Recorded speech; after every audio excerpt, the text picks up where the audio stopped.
Welcome to the relaxing way. You have ideas or insights you internet. You can even earn money from your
Hello, good evening, everybody, and welcome to the third night of The Sound of Science. A couple of days ago, we did some learning about chemistry, which was very nice, and last night we were learning about ecology and biology. Very exciting stuff, and today we're going to be learning about physics. Thoroughly looking forward to this evening's performances, and we actually have our guest compere here this evening, so this is all you're going to hear from me tonight before we pass over to him. I just wanted to jump on the mic, though, just to say a big thank you to you all for coming down. Huge thanks, as ever, to the Gosforth Civic Theatre tech team for all the fantastic work they've been doing here. Also to you and Preston over there, who's filming the performances and doing interviews with the artists. And a huge thanks to our sponsors who have very generously donated to us to allow this event to happen. And that includes the Scops Arts Trust, Golson Cott Foundation, the Royal Society of Chemistry, and the Arts Council of England. So big thanks to them for helping us to make this happen. There are a few other partners and sponsors as well, and you'll see them rotating on the slideshow behind us throughout the evening. But for now, I'm going to pass you over to our guest compere. It's an absolute delight to have him here. The wonderful vibraphone player and the host of BBC Radio 3 Freeness. So please do welcome to the stage, Corey Mwamba.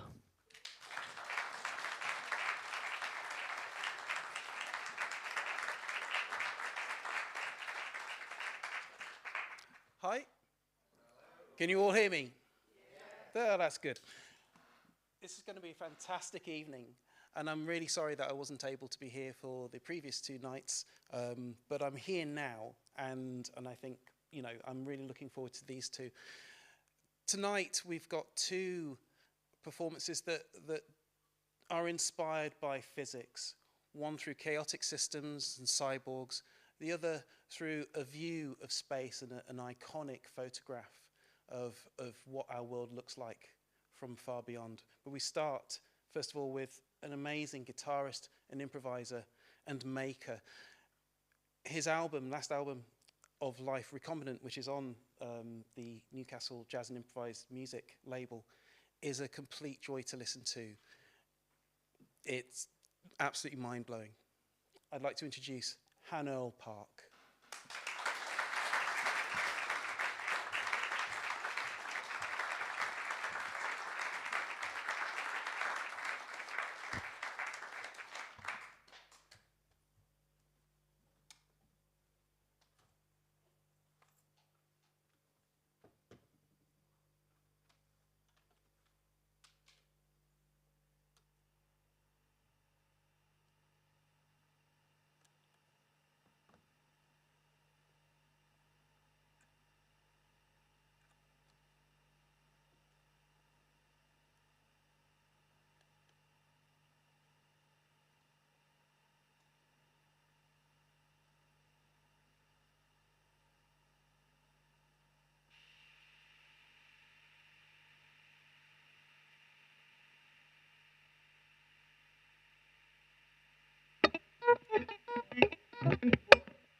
That was absolutely amazing. And what we're going to do is we're just going to pull out some chairs and we're going to have a discussion with Han-Earl-Park and someone you might have seen the other night, Graham Wilson, saxophonist, improviser, composer, great academic, wonderful man.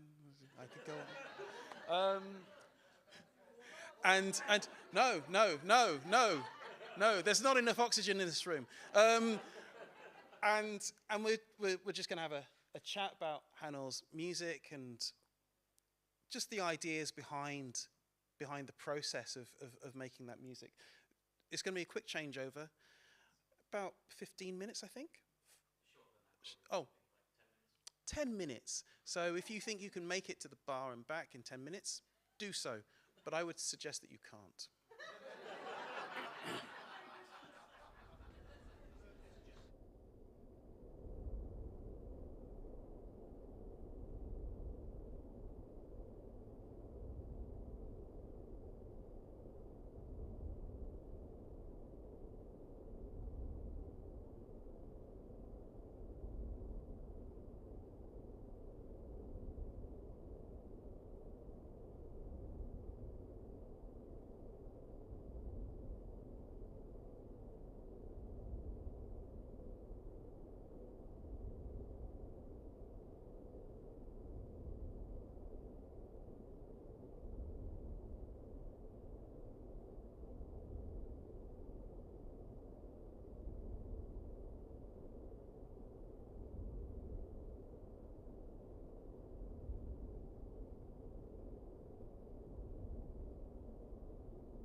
Microphone.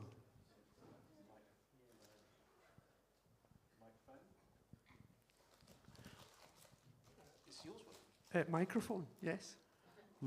Oh, there we go. Okay, so, oh, sorry, that's a bit bright in my eyes. So, one of the things I do have things to say. One of the things that really struck me in listening to the music tonight was this real sense of building up of a theme, of I don't want to call it a motif, but there was almost a kind of a sequencing, I guess, of building up and a kind of steady kind of building up of an iteration of processes. And I'm wondering, it made me think probably far too far of The Game of Life by Conway, and which, just in case anybody doesn't know what The Game of Life is, it's a computer automaton based on kind of a group of 5 cells, and they have 3 options. They can either live or die or multiply, and based on the rules, you end up with patterns. It can either just shrivel to nothing, or you end up with this huge grid of black blobs and spaces. I was wondering, in terms of your process, what kind of notions of iteration, not The Game of Life specifically, but what kind of ideas of looping in iteration? You know, we can talk about the Game of Life specifically if you want. Well, if you want to talk about the Game of Life, that's absolutely fine. I mean, the thing is, yeah. I mean, you don't want to? No. Okay. I mean, okay.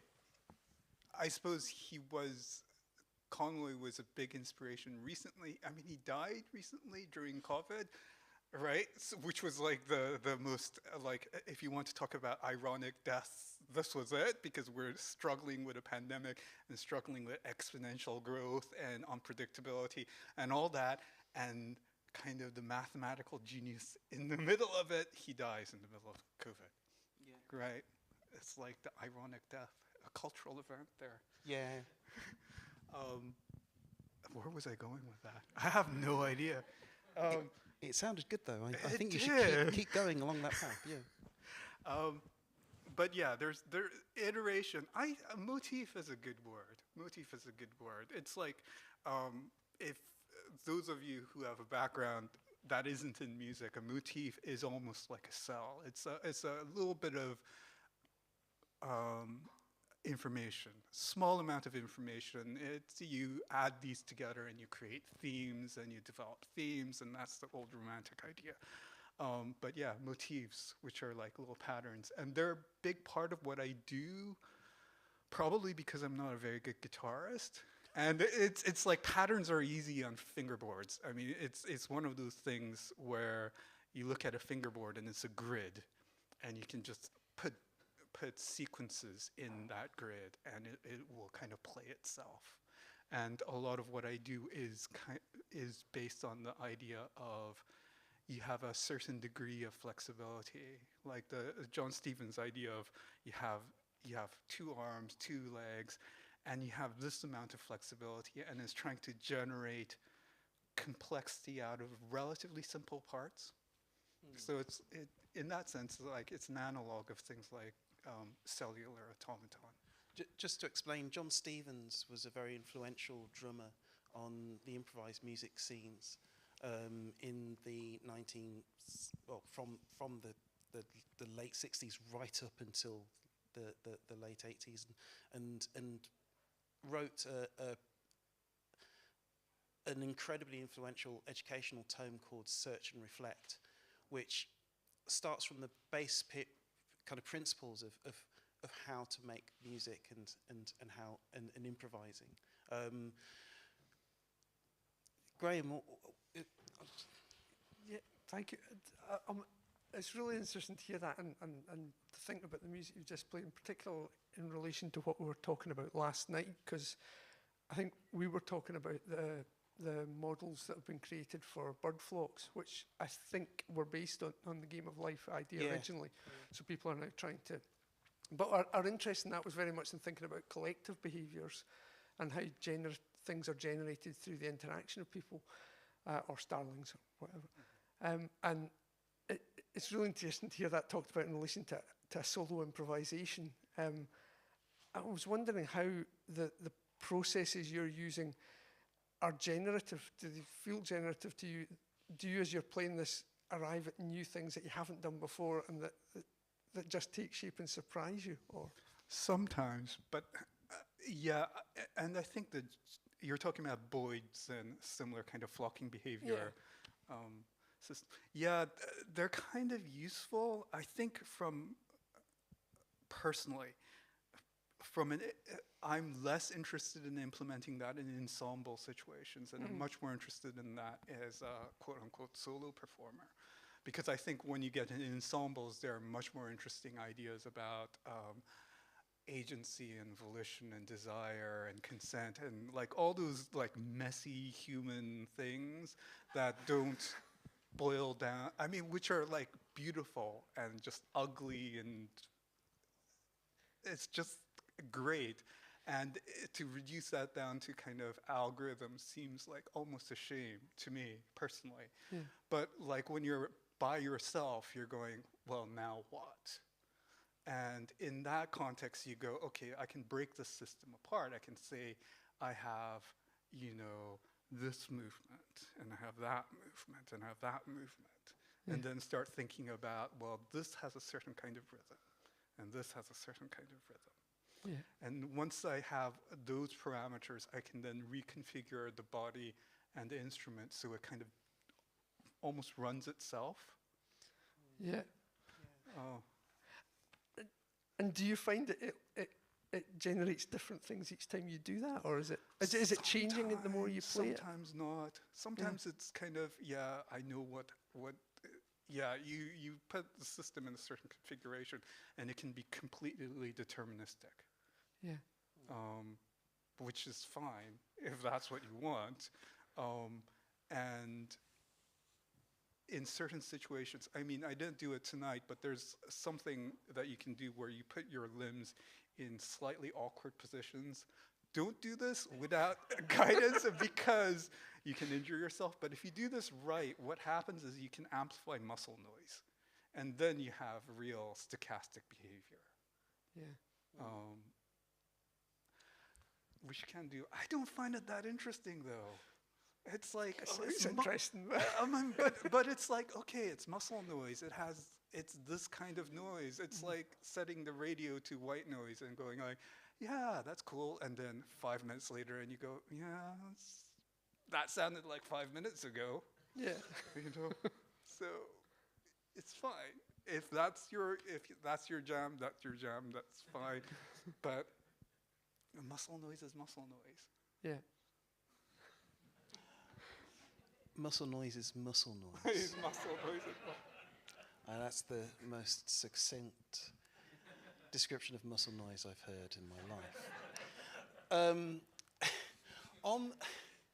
On that though, I mean, one of the things that you provoked in a message was about the cyborg. The notion of a cyborg. So we can think of cyborgs as an augmentation, but also from the field of humanities, I think about the notion of a cyborg, of a melding, of a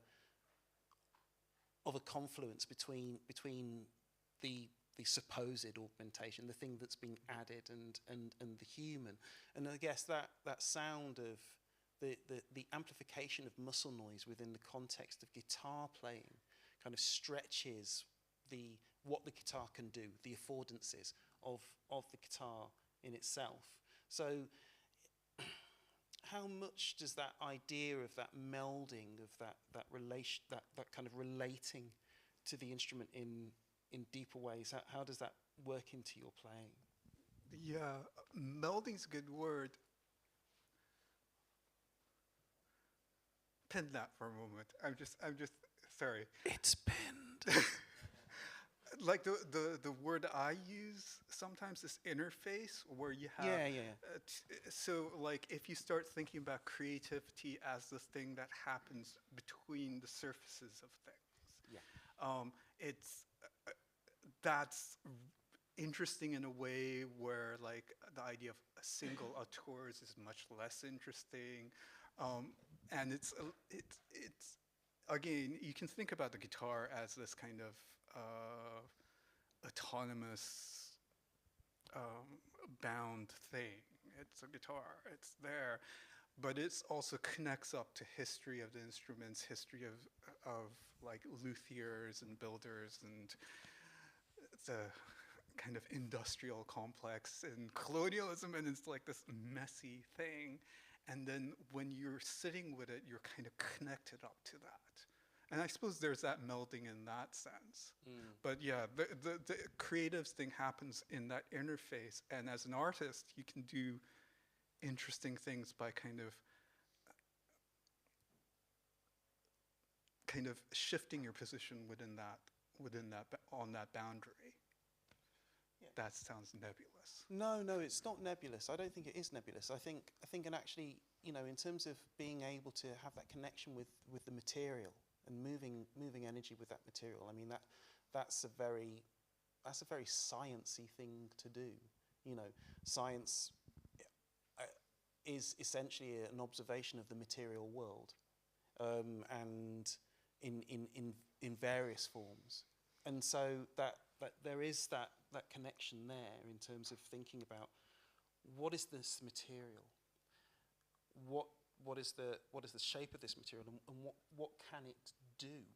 You know, I think it sounds nebulous, but it's not. It's actually I feel that that's highly specific. Yeah. And also, but it's also complicated because what you do with the material kind of it does back to you. Yeah. So there's it becomes this kind of dance where you can't quite pin it down. And there's plenty of work done in science studies about how science doesn't actually study nature. Blah blah. We can go into that, but yeah, it's this moving target. It's not even a moving target. It's this thing that when you study, it kind of does something back at you, and that's like like as an instrumentalist, that's your relationship with the instrument. It does something back to you. Is that some? Because I think when we think of cyborgs, you think of an attachment or an augmentation of a human body that does things that exceed the body and that go beyond it, do things that the body can't. Do you get that feeling from the guitar and the pedals? Yeah, I mean, maybe, but we're kind of like, to paraphrase Haraway, we're all cyborgs. You know, we're all kind of connected up to this whole thing. I wear glasses. I wear clothes. I'm not wearing shoes. But like, you know, augmentation feels like the wrong word to me. And this idea of prosthesis seems that it all feels like a one-way kind of command control configuration then, where it's like the human is being augmented through technology, but it's actually messier than that. And that's what I mean when the guitar, you know, when you spit at the guitar spits back. Something happens. Did that happen tonight at all? Or were there moments that... Yeah, the second piece, like, you're not doing... Yeah, it's just like, we've done this before. Why are you doing this? It was like... it's like, yeah, okay. Yeah, it happens. Yeah. And actually, in many ways, there are many examples of musicians saying... somebody reminded me of what I said when I played the vibraphone and I cut my hand open, which obviously, you know, some people from the Northeast have seen me do many times before. And, you know, I said, if you don't get a handle on this instrument, it will get you. And, you know, Dizzy Gillespie was like, some days you get up and the horn and you win. And then some days you get up, you know, the horn wins. and then you have to, and, you know, so that notion of when we relate, you know, the instrument, just throwing in something, you know, I talk about the instrument as a relationship. So, you know, basically, the thing that we call a guitar is just a box with strings on, and it only becomes an instrument when it's related to with a human being. That's the simple idea. And so that relationship of the instrument, you know, that's that cyborg in a sense, that it is. Yeah, I have a tension with that as to whether we become better or whether we just become more, whether we're amplified. You know, the relationship that we have with the microphone is to amplify who we are, or to amplify what we're doing. And, you know, so I wonder about that, you know, in it, kind of what you're saying there about augmentation and what you're saying about the relationship, it kind of throws up those questions for me. Yeah, and the thing is, I don't know where I'm going with that. Yeah, me neither.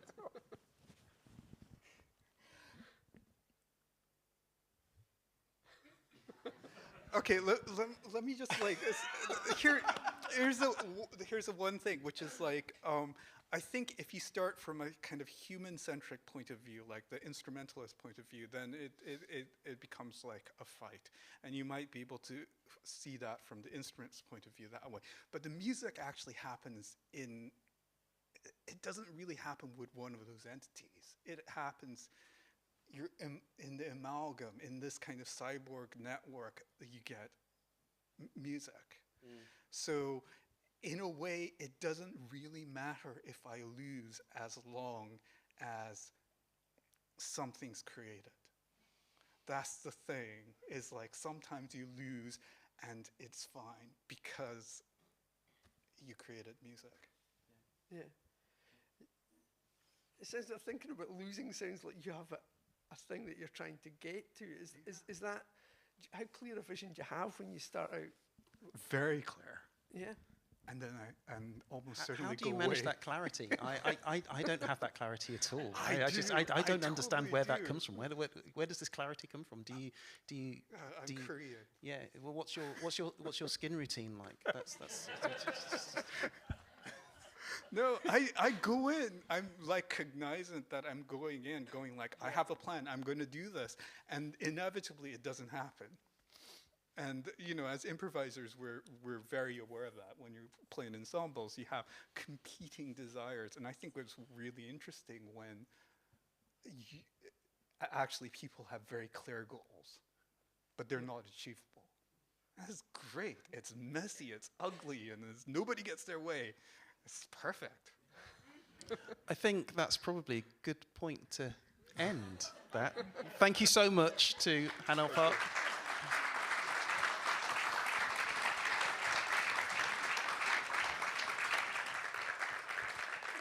We're now going to remove these chairs and these microphones and these bodies, unaugmented or unmelded, and bring on some other bodies. Oh yeah, goodness, you know, I know what I'm doing. We're going to now have another talk. So Graham and I, as bodies, are going to stay here, and Han-Earl is going to leave, and we're going to bring on our next performer, who is someone I've had the pleasure of working with over many years, but also, in his own right, is a fantastic writer, deviser of works, and drummer, Johnny Hunter.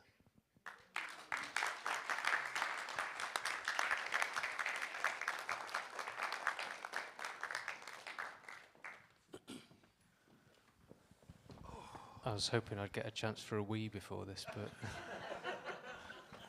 if you need to go, no one will stop you. I'll cross my legs. Yeah.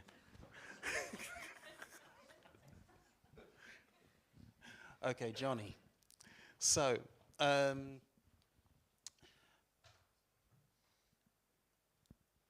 give us a short précis of what we're about to hear. Yeah, okay. So, pale blue dot. I'm sure people are aware of the photograph or the speech by Carl Sagan, but there's a very moving photograph where you can see the Earth as a tiny, tiny, tiny little pinprick of light, and it really puts things into perspective. And Carl Sagan has a wonderful speech about it. But I was looking at this picture, and it, when the inspiration just hits you, and I was like, okay, I want to use this as the basis for a piece.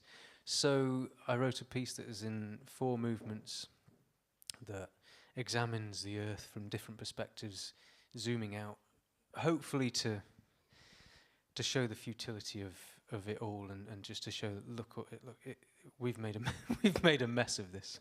And I should say I wrote this in 2016 before any of the lockdown, before Trump, I think, was even.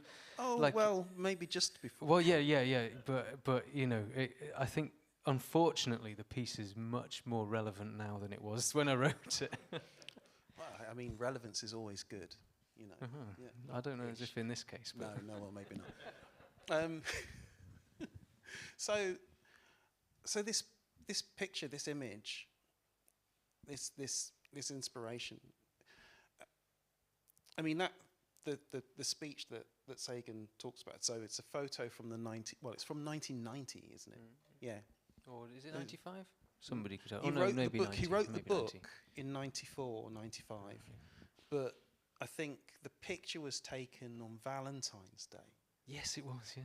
1990, and this idea of looking out so far, looking at the world, and just seeing how small we are within the context of everything else that's out there that we know and don't know.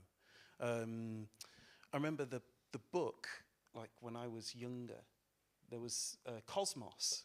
It was Cosmos first, and then Sagan's always talked about these ideas of other worlds and other beings on other worlds, and I think that's like the book in Pale Blue Dot.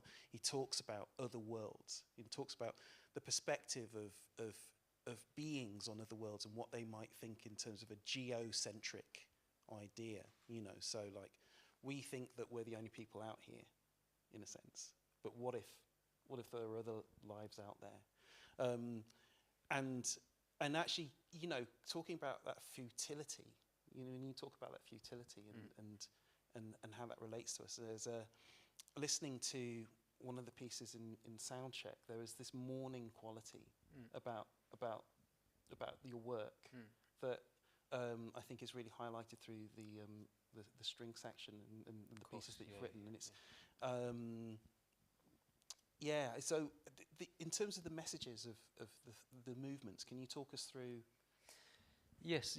So there are 4 movements, and the title of each of them I took from Carl Sagan's wonderful speech of it. So the first one is called "Everyone You Love," and it's about everyone you love, everyone you've ever cared for. I can't remember it exactly, but lived here on this one pinprick of light, and everyone through the history of the human race. It's all happened here on this one pinprick of light.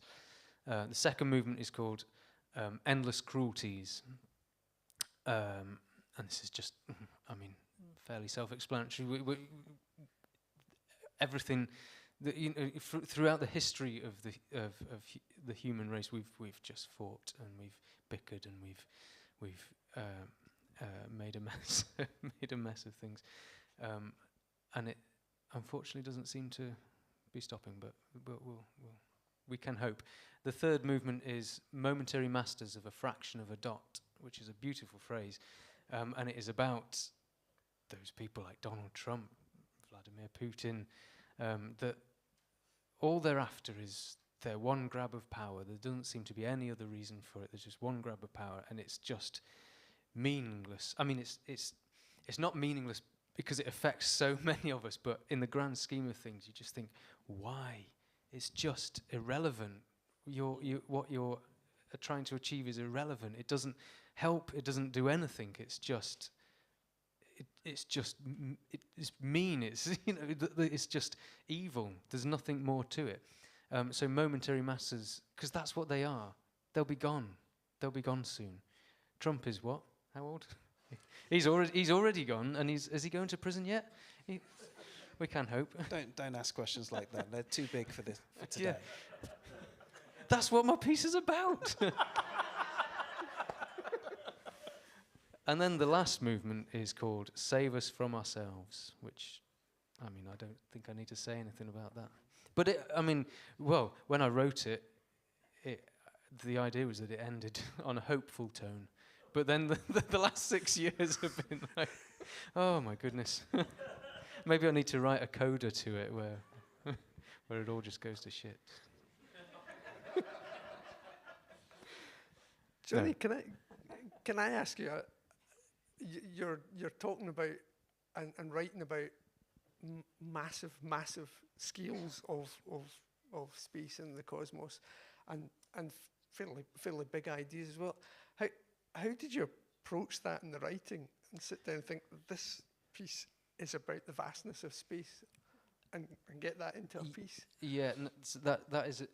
That's an probably not a very easy question. No, it's not. But well, in a way, it is. So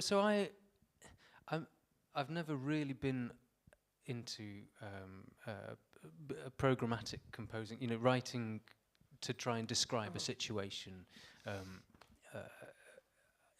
I don't really like listening to it, and it just feels awkward when I try and write it. When you try and describe a certain event or a certain thing. A basic example is, like a gunshot goes off, a snare drum must be hit. Yeah. When that gunshot, that's program music, and I'm not really into that. So I very deliberately didn't try to represent these things in the music, but what I have done is an overarching a sense, a feeling that was with me that when I was writing it, and so put simply, it starts off quite mournfully and ends up more hopefully. Starts in a minor key and ends in a major key. Is it? Yeah, I see.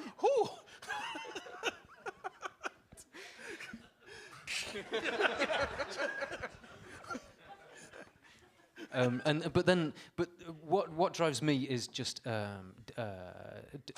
exploration and discovery. So I'm an improviser at heart, and that is what I do usually. But I love composing, and I do a lot of composition as well. And I try to meld both together. And so, what was my point? I can't remember. What were we saying? What was your question? I was asking about how you approached writing the pieces and capturing those. Yeah, I did it very well. I did it very well. Great. But yeah. So the sense of discovery. So I use this when I'm improvising, of course, because that's what draws people to improvise music, is that sense of discovery, and you don't know what's around the corner. And as Han-Earl-Park said as well, you can even set out with an idea, but very rarely goes that way, and that's what I love about improvised music. So I bring that to the composition side of it as well, where it's just about exploring avenues and thinking, okay, well, I'm trying to imagine things in my head and hear how it might sound in my head, which is quite nice then when I actually put it in front of the musicians, because it inevitably doesn't sound like that, and that's a good thing, So that's my sort of writing process. It's more about the discovery. Yeah.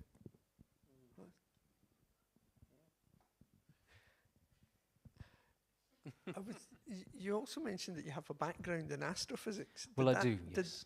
Yeah, it's nothing to be ashamed of. It's no. I was worried this question might come up. I was just interested in whether that shaped the way you wrote and approached it and thought about it. Or that Because I mean, most of us are pretty intrigued by the cosmos and Carl Sagan talking about it and that, but I can predict I know a lot less about how all that works than you do. So I don't know about that. It was it was 15 years ago, and Yeah, Well, yeah, exactly, exactly. I've literally just had this conversation with somebody. Like, everything I knew about chemistry, I did a chemistry degree, is completely and utterly wrong. I now know nothing. When I studied, Pluto was still a planet when I was reading astrophysics. Right. The problem is that you study these things, and then you buy these books at 125 quid a pop, and you think, yeah, okay, I've made a really sound investment, and then they're just there working away to just prove you wrong. At every step of the way. Why can't they just leave things as they are? Exactly. No, so it's an interest. As you can imagine, I've had this a lot through my career, because when I was studying, I was still playing music, and that was always my main focus. And I would get that a lot. I would say, "Oh, you're studying." I did maths and astrophysics. Are you studying maths? Are you? Oh, yeah. Oh, well, that makes sense because of the connection between maths and music, and it's I mean, yes, there is, but there's a connection between maths and everything in the world. So it would always feel like, I mean, I never thought about that when I was writing and playing music. Of course, there's mathematical things that happen in music, but it's not like if you're good at one, you're good at the other, which is what people would often assume. So yeah, and same with the astrophysics. They were quite separate for me, not deliberately. I was studying. I very much was interested in astrophysics, and I had a great time studying it.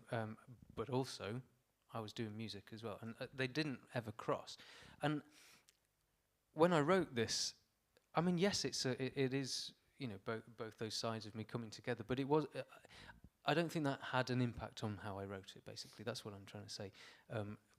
But of course, my background in astrophysics, my interest in it surely would have made, had some sort of impact on what I wrote at some level. I'm sure it must have done.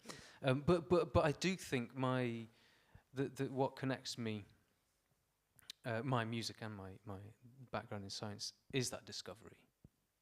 Is that curiosity? I think is Ewan still here? Ewan, who is doing filming, he interviewed me before, and he mentioned I think he might have actually been paraphrasing you. So there you go. Even better. but that's definitely a big driving factor behind my love of science and my love of music. So. That sounds like I'm doing your job. That sounds like a good point to. That sounds like a good point to end this discussion. Thanks so much to Johnny Hunter and Graham Wilson.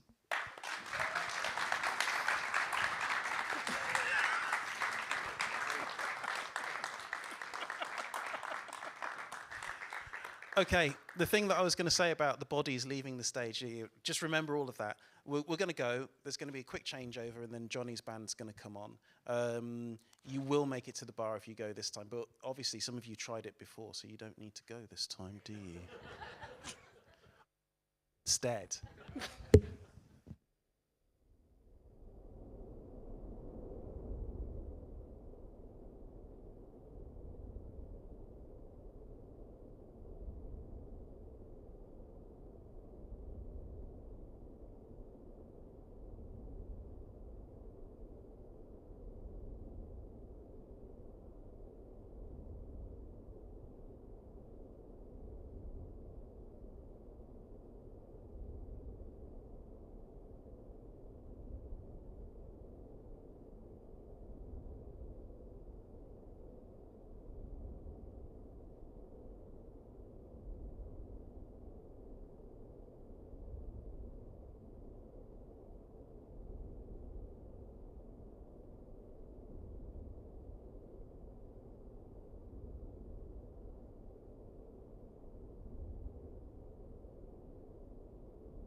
don't need to tell anyone. That was fantastic. And what a great night it's been in terms of two very contrasting soundscapes and views in terms of looking at who we are and what we do here. If you look what